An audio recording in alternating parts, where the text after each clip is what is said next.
I'm Dr. Katie Heiderscheit. I'm an assistant professor of practice in the School of Animal Sciences. Assistant professor of practice means I spend about 50% of my time academically advising students and the other 50% of my time teaching. Great, great. So, what are some of your passions outside of being a professor? Yeah, I have quite a few passions. I have a dog. His name is Percy, and he's an Australian cattle dog, so quite high energy, which means that I spend a lot of my time walking him. And I was trying to figure out things to do when I walked him that could keep my mind busy. So I picked up audiobooks when I adopted him about 4 years ago. So I listened to a lot of audiobooks.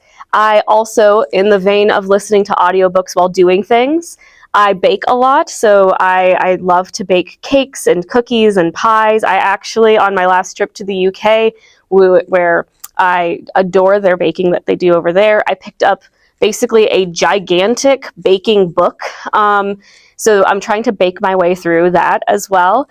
And then this past summer, again, on my creative, using my hands kind of thing, I picked up cross stitching, and that's my newest hobby. I'm not artistic in any way, shape, or form, but those are the couple of things that I can do that I can actually create something. It sounds like you have a lot of creative interests outside of being a professor, which I think is Yes. so beneficial. What is your favorite animal science fact? Yeah, so animal science itself is just super cool because there's so many things going on. It's a huge field. We have students go into so many different careers because it is such a broad field that you can go into. I myself am actually a beef cattle nutritionist. So that means that I really focused in on how we can feed cattle. And part of why I loved cattle so much and their nutrition, because even though I didn't grow up with cattle, I was super interested in how they digested food because they have a completely different digestive system than we do as humans. So one of the things that I love about cattle, and they have the same digestive system as sheep and goats. And if you've ever seen cattle at any point in time, or sheep or goats, they'll be chewing, and it looks like they're kind of staring off into the distance, and there's not much going on in their heads at that point. And that's part of the rumination process. That's part of their digestive process. And what I'm getting to here is that giraffes actually have the same digestive system as a cow. And you've seen giraffes, their necks are massive. They have to bring that food back up from their stomach all the way up to their mouth to re-chew it. And the fact that that neck is so long and they can still do that just fascinates me. That is my favorite fact about giraffes, I think, and that's why they're my favorite animal as well. Wow, I just learned something new today that I've never learned within my 4 years here. So, kind of tying back on that Virginia Tech aspect, here at Virginia Tech, our motto is ut prosum, Mm-hmm. that I may serve. How do you strive to exemplify that here on campus? Yeah, one of the reasons why I was drawn to Virginia Tech for my career, because I'm not originally a Hokie, I didn't do my degrees here, but I was very drawn to Virginia Tech because of the ut prosum motto, because of the that I may serve motto. And part of what I love about that is that it is giving back to the community that's often supported you. And the ways that I support my community here in the School of Animal Science and across the university is firstly through the first year experience course. So that course is a required course for all of our new students here in the School of Animal Sciences. And basically it's a welcome to college course. It's a academic planning and learning about campus partners and all the resources available on this campus to support you as a student. And I really do love that course because I personally transitioned really poorly to my university, to my undergraduate program.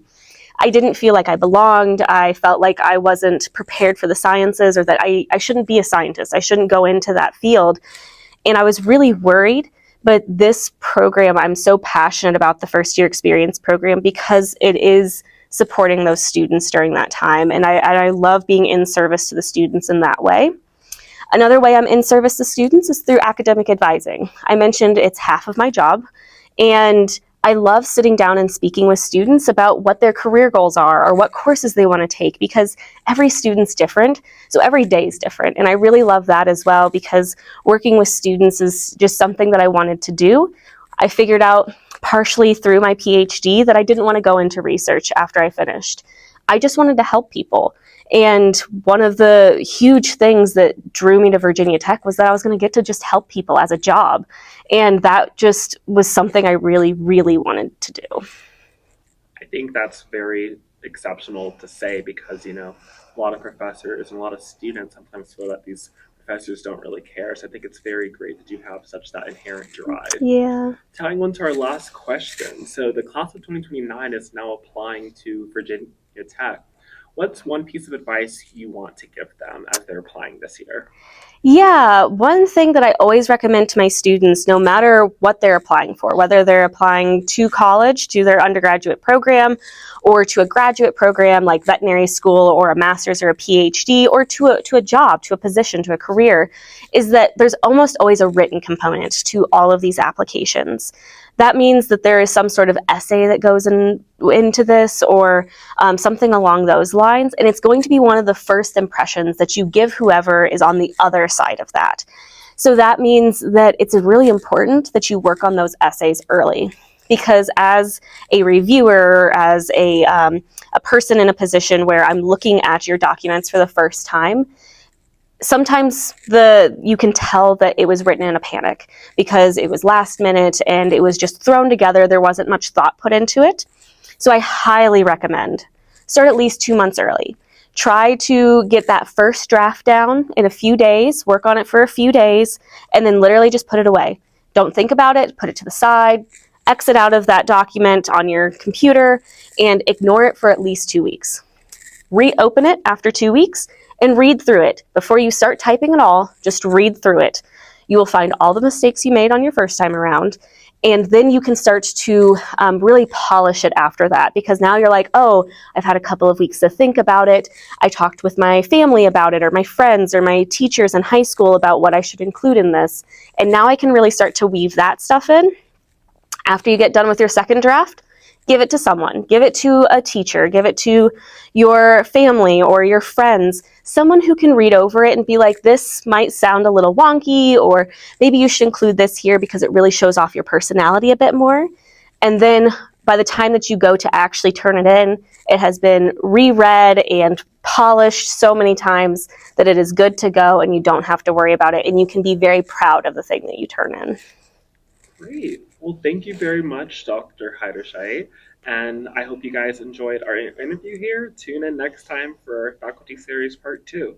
Thank you.